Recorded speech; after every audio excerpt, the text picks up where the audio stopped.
இதே அல்லாஹ் சொல்றான்.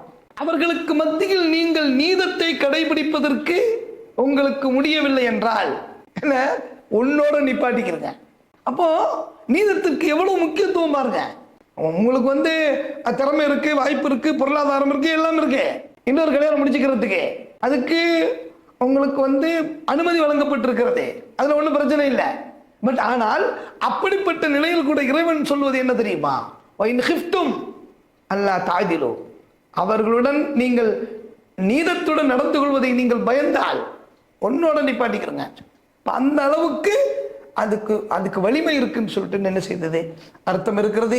ஆகவே அன்பிற்குரிய அருமை சகோதர சகோதரிகளை, மரணத்திற்கு பின்னால் உண்டான அந்த கேள்வி கேட்கப்படும் அந்த நாட்களிலே இது போன்ற விஷயங்களிலிருந்து தப்பித்துக் கொள்வதற்குண்டான முகாந்திரத்தை இவ்வுலகத்திலேயே நாம் கடைபிடித்து ஒழுகுவதற்கு அருள்பாலிக்க வேண்டும் என்று நான் இந்த நேரத்தில் உங்களை கேட்டுக்கொள்வதுடன், இந்த நீதம் செலுத்துகின்ற பொழுது ஏற்படுகின்ற நன்மைகள் இருக்கிறது அல்லவா, அது அளப்பரியது, அது அளப்பரியது.